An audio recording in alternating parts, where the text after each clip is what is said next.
Hi all welcome to Blasters arena. ഒരു വലിയ ഇടവേളയ്ക്ക് ശേഷം ഇന്ത്യൻ ഫുട്ബോൾ ലോകം ഇപ്പോൾ വീണ്ടും സജീവമാവുകയാണ്. അതായത് സൂപ്പർ കപ്പിന് വേണ്ടിയുള്ള കാത്തിരിപ്പ് ഇതിനോടകം തന്നെ ആരാധകർക്കിടയിൽ നിന്ന് ആരംഭിച്ചു കഴിഞ്ഞിട്ടുണ്ട്.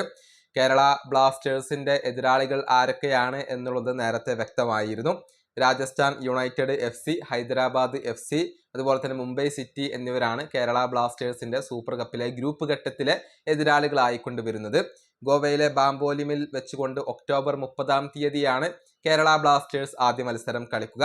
രാജസ്ഥാൻ യുണൈറ്റഡ് ആണ് ആ മത്സരത്തിൽ ബ്ലാസ്റ്റേഴ്സിന്റെ എതിരാളികളായി കൊണ്ടുവരുന്നത്. ഏതായാലും ആരാധകർക്ക് അറിയേണ്ട ഒരു കാര്യമുണ്ട്. അതായത് ISLന്റെ കാര്യത്തിൽ ഇതുവരെ യാതൊരുവിധ വ്യക്തതകളും ലഭിച്ചിട്ടില്ല. ശരിയാണ്, ഓൾ ഇന്ത്യ ഫുട്ബോൾ ഫെഡറേഷൻ പറയുന്നത് ഡിസംബർ മാസത്തിൽ ISL ആരംഭിക്കും എന്നുള്ളത് തന്നെയാണ്. പക്ഷേ അക്കാര്യത്തിൽ ഇനിയും ഒഫീഷ്യൽ കൺഫർമേഷനുകൾ വരേണ്ടതുണ്ട്. അതുകൊണ്ട് തന്നെ സൂപ്പർ കപ്പിന് വേണ്ടി മാത്രമായിക്കൊണ്ട് വിദേശ താരങ്ങളെ കേരള ബ്ലാസ്റ്റേഴ്സ് കൊണ്ടുവരുമോ, അതല്ലെങ്കിൽ ഇന്ത്യയിലേക്ക് അവരെ വിളിക്കുമോ എന്ന ഒരു സംശയം ബാക്കിയായിട്ടുണ്ട്. എന്നാൽ അതിനിപ്പോൾ ഉത്തരം ലഭിക്കുകയാണ്. അത്തരത്തിലുള്ള ഒരു സൂചന സൂപ്പർ താരമായ നോവ സദോയ് നൽകിയിട്ടുണ്ട്. സൂപ്പർ കപ്പിൽ കേരള ബ്ലാസ്റ്റേഴ്സിന്റെ വിദേശ താരങ്ങളും ഉണ്ടാകും എന്ന ഒരു സൂചനയാണ് നോവയുടെ ഇൻസ്റ്റഗ്രാം സ്റ്റോറിയിൽ നിന്നും നമുക്ക് ലഭിച്ചിട്ടുള്ളത്. അതായത് അദ്ദേഹം കേരള ബ്ലാസ്റ്റേഴ്സിന്റെ ജേഴ്സിയിൽ ഗോൾ ആഘോഷിക്കുന്ന ഒരു ചിത്രം പങ്കുവച്ചിട്ടുണ്ട്.